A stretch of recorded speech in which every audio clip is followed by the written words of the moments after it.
8h09 et 8h09 à Terre-Neuve. On va parler littérature parce qu'on aime toujours le faire ici à cette émission. Notre invité, Daouda Diarra, vient de faire paraître un premier roman de voyage et d'aventure qui s'intitule L'Ancien. Il est originaire du Mali. Il vit au Canada depuis environ 6 ans puisqu'il est étudiant au doctorat en études françaises à l'Université de Moncton. Et Daouda Diarra publie sous le pseudonyme Boronkoli Jan. Monsieur Diarra, bonjour. Bonjour Michel. Et merci d'être avec nous.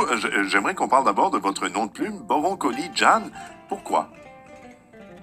Alors, Boronkoli Jan, c'est le nom d'un de mes arrière-grands-pères.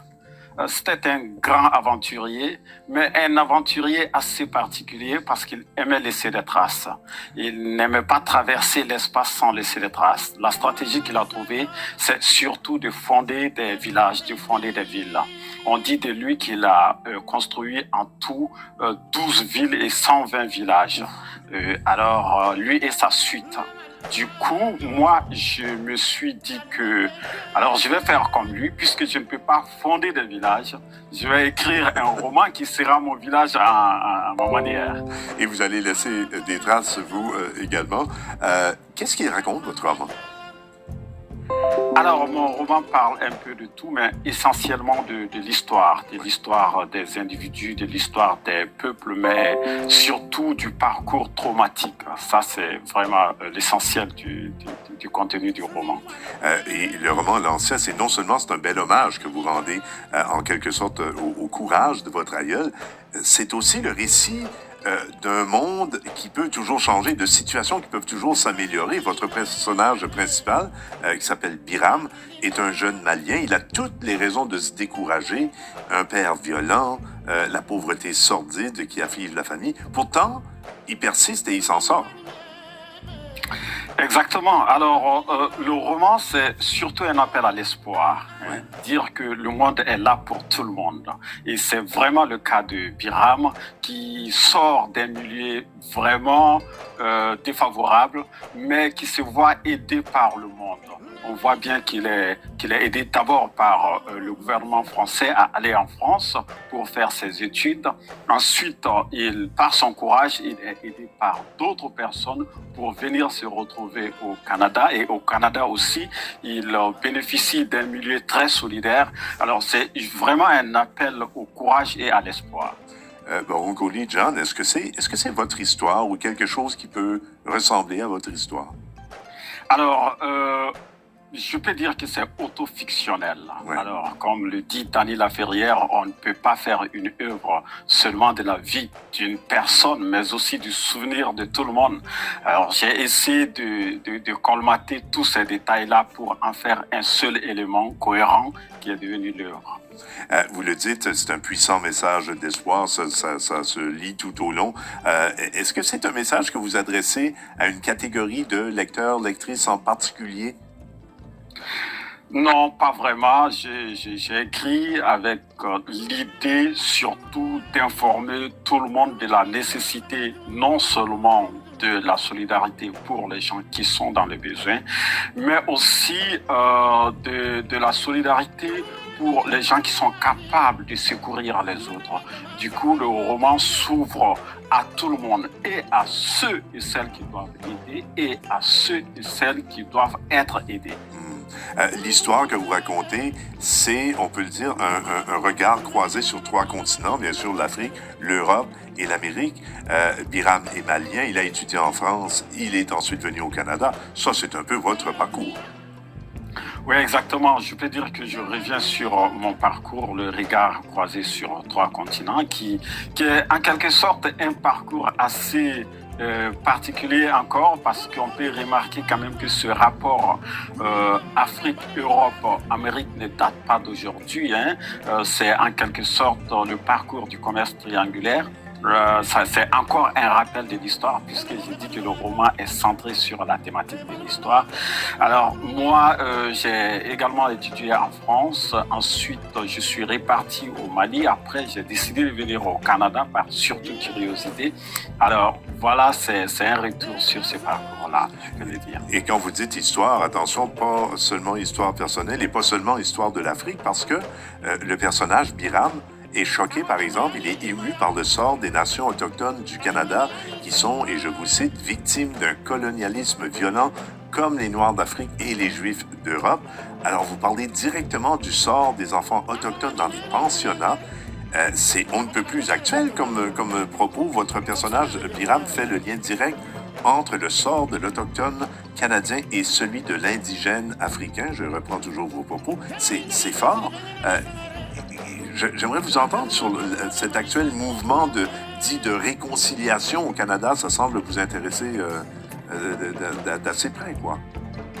Pour moi, c'est de l'espoir, encore une fois. Je dis que c'est très important, ce mouvement de réconciliation.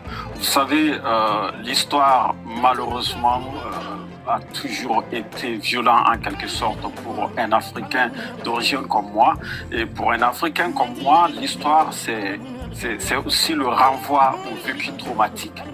Ce qu'on peut voir avec les autochtones canadiens. Alors, ce mouvement de réconciliation est un mouvement d'espoir. Mais je me dis que déjà, le premier pas vers la réconciliation, c'est la reconnaissance. Je suis bien content de voir qu'il y a cette volonté de reconnaissance-là de la part des autorités politiques. Mais surtout, pour moi, il faut que cela continue. C'est très important que ça continue, cette reconnaissance. Et après, qu'il y ait aussi une forme de dialogue avec toutes ces communautés qui ont été malheureusement victimes de l'histoire. Mais à la fin, surtout que ces communautés arrivent à surmonter leur vécu, parce que c'est très important. Vous savez, chez moi, il y a un adage qui dit que l'enfant ne doit pas payer pour les erreurs du parent, et que le fils ne doit pas payer pour l'erreur du père ou de la mère, que la fille ne doit pas payer pour l'erreur du père et de la mère. Alors, nous sommes tous embarqués dans l'histoire. Il est important de comprendre que nous pouvons être les petits-fils et les arrière-petits-fils des gens qui ont subi la violence, le traumatisme. Mais l'erreur serait d'essayer de le faire payer par les petits-fils des gens qui ont posé l'acte, parce que nous sommes tous innocents. Innocents aujourd'hui, mais les coupables sont partis. Est-ce que ce serait intéressant de continuer cette guerre entre nous? Je ne pense pas.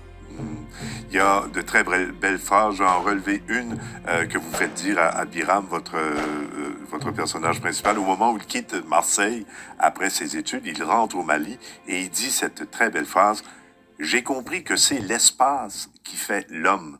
Les lieux sont pour moi comme les humains, je les chéris quand ils me chérissent. » Boronkoli John, vous qui êtes au Canada depuis 6 ans environ, quel est votre rapport avec l'espace ici?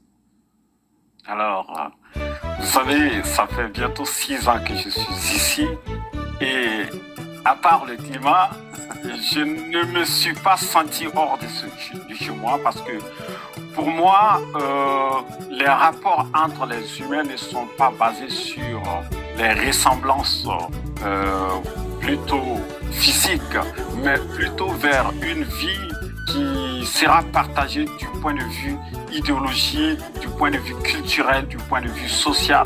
Et mes rapports avec le Canada, avec la société canadienne particulièrement, c'est des rapports d'amour, c'est des rapports de respect, c'est des rapports de solidarité. Et je peux dire que l'espace canadien, pour moi, est un espace d'accueil, et même, je peux dire, d'exil. Ce qui est visible, cette solidarité avec la Syrie, on l'a vu aujourd'hui. On peut dire que avec ce qui se passe en Afghanistan aussi, on voit qu'il y a quand même des efforts de cette volonté d'aller aider. Et exactement, c'est une réalité, surtout dans la société canadienne. Daouda Diarra, vous êtes étudiant au doctorat en études françaises à l'Université de Moncton. Qu'est-ce que vous souhaitez faire après les études? Alors, après les études, naturellement, je souhaite continuer d'écrire, parce que d'abord, c'est une profonde aspiration pour moi d'écrire, de laisser des traces, comme j'aime le dire, pour les générations à venir. Mais en même temps, l'enseignement est une passion pour moi. Déjà, j'enseigne à Saint Thomas University la littérature française, le théâtre français particulièrement, et puis le roman français. Je compte continuer d'enseigner, et bien sûr l'écriture, l'enseignement et voilà, la société aussi. Je trouve que tout cela est intéressant, et apporter ma pierre non seulement à la construction de la société canadienne du point de vue de ce que je peux apporter, mais aussi continuer aussi à regarder du côté du Mali et apporter ma pierre à travers surtout tout ce que je suis en train de produire. Ben, autant pour vous que pour nous, on va souhaiter qu'il y en ait d'autres, des romans ou d'autres œuvres littéraires.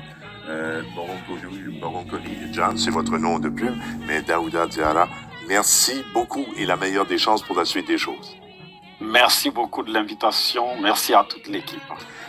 Boronkoli John signe L'Ancien. C'est un roman qui est paru aux éditions du Chanel, les éditions du Chanel CNL, si jamais ça vous intéresse. Il est quoi avec tout ça, 7h50 et 8h20? Voici la musique de Bangal.